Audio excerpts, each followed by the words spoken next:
Hi, I want to tell you a story that is actually a true story because we lived part of it along with the other people. It's not just our story on its own, but it's important to help us understand why we need to clarify exactly what the source is for the spiritual battles that we are facing. Because if we don't get the right source, we're literally using the wrong tools to fight the battle. It's like trying to use a hammer to do a job where we need a screwdriver, or vice versa. But the source of the spiritual battle is what we need to really understand to help us get to the right solution for it. Now, this is from our time that we spent over in the Solomon Islands. We worked with a lot of people over in the Solomons in our time while we were over there, and probably over more than 10 years that we're going in and out of the Solomons. Now, the first trip we did over there, Beth and myself, was before what they call the tensions, which is effectively a civil war over in that particular country. But the whole of that country is very spiritual, all the people in there.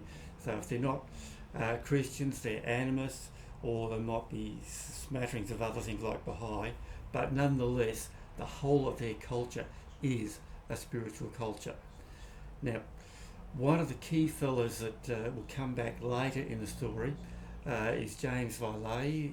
James and Mary were very powerful spiritual warriors over in that part of the world. James was the superintendent of the island of Guadalcanal. Now, before the tensions erupted, he was over at a conference in Malta, which is another big island. Guadalcanal and Malta are the two biggest islands, and they've got the two biggest population groups in the Solomons. And this particular conference, they were walking away from a meeting, and a Malayan friend of his that was there said, "I've got something for you." He said, "Yes." He says, "You'll have a battle with a White House." And James says, "Okay, what does that mean?" And his Malayan friend says, "I don't know." And they both puzzled over it, and they both left it at that. And this happened quite some time before we came in contact with them. So this was settled quite a bit. Now we then went over to the Solomons.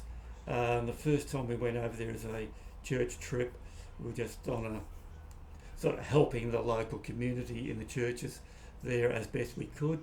It was more of a first meeting.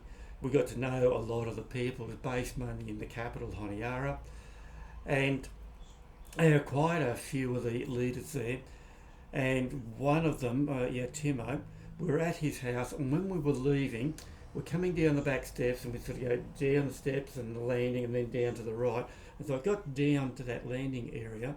I remember quite vividly, I saw this snake in his backyard, just coiled up and looking, and it really had me puzzled, and I just didn't know how to react to it because it wasn't what I was expecting at all. It was not a real live snake. It was in the spiritual world. I knew that much, but it was sitting there, and I didn't know what it meant, how to react, what to do with it.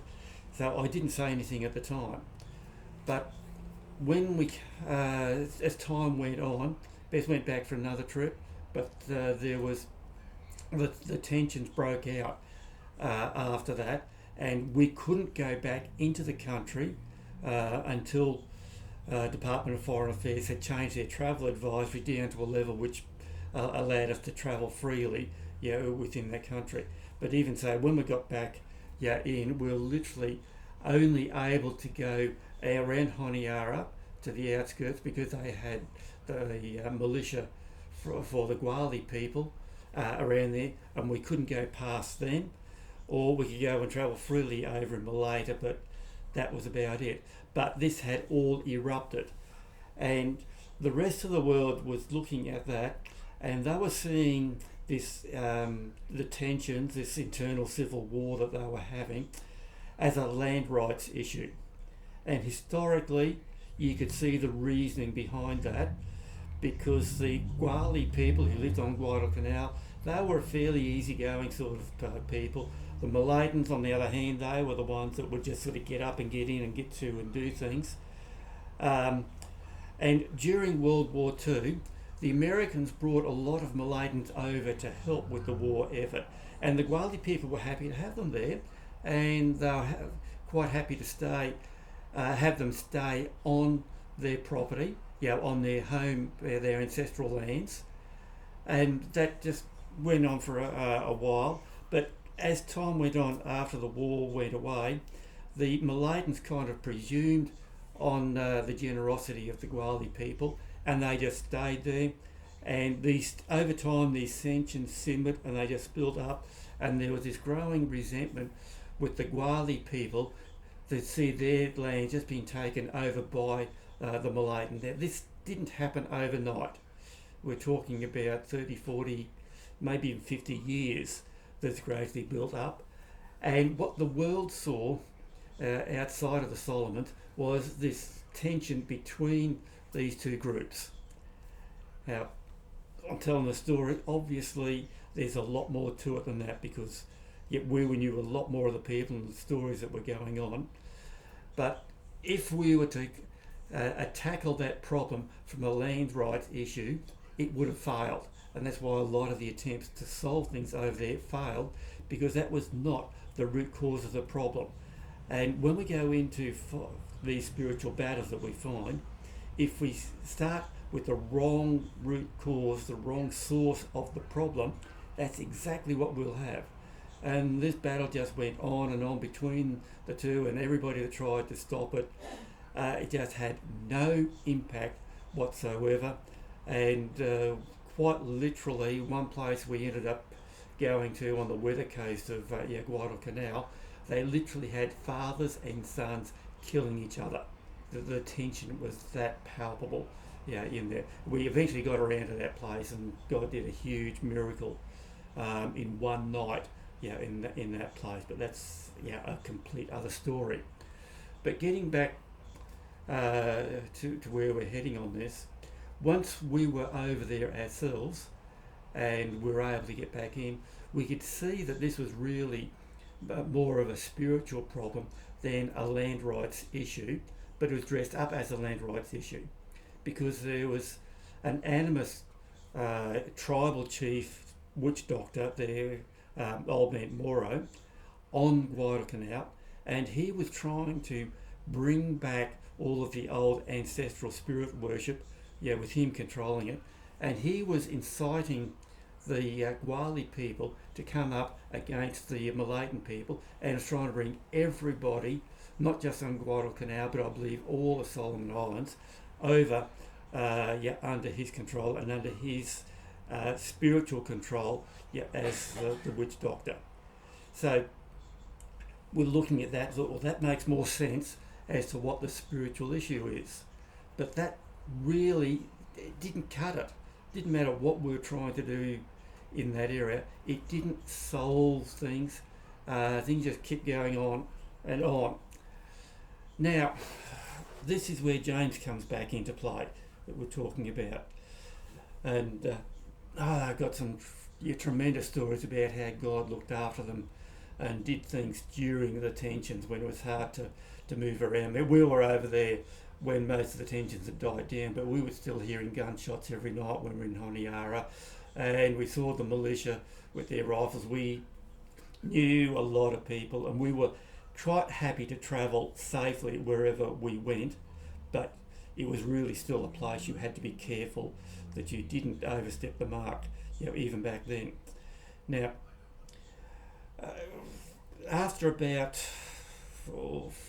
3 or 4 years, I think about 3 years of travelling in and out after we're allowed back in with the tensions, and we were dealing a lot at that time with the people over in Malata, but we got introduced to James and his wife Mary, and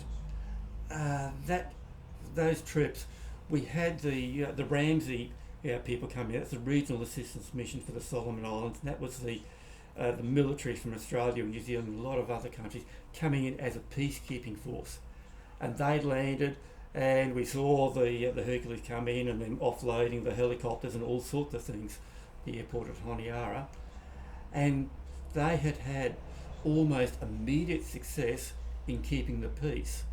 What they didn't know was that just before they had done that, James had gone on a trek overland from the north side of Guadalcanal at Honiara to the south side on that, on what they call the weather coast. Now, on his way there, he had to climb over lots of rugged mountains, because the Pacific Islands, they're basically volcanoes that have stuck their heads up above the ocean. So they're all very steep. And he had to climb over the highest island, the highest mountain in Guadalcanal to get to where he was going. And he and his associate, when they were travelling and walking that way, they saw over, in the distance near this highest mountain, a white house sitting on top of one of the highest mountains around there. And they went over and went a bit further, and then James realised that was what his Malayan mate had told him about all those years ago. And that was a spiritual battle that he had to face. Which he did. He went over there. I can't remember all the details in his story, but he had that big spiritual battle with the spirits at that point, and he prevailed with the power of God and broke completely the power of that spirit over that White House, for that to go completely, and broke the control of those spirits over Old Man Moro and over everybody else that was involved in that. And there's still a lot of mopping up and things to do, but that was just before Ramsay came in.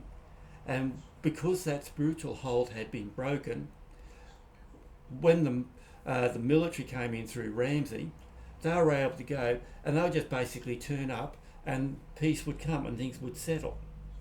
What they didn't know was that James had taken the control of the island in the spiritual realm and paved the way for them, paved the way for the militia to come through and clean out and sort everything out. Now, there was still a lot of follow-up work to do, and we need to realise this with spiritual battles. We can win the battle, but there are still minor skirmishes still going on after the event, which need to be sorted out. And we spent quite a few years going around Guadalcanal in particular in helping to develop the strength of the local people to stand up and take the spiritual control over the areas that God had given to them.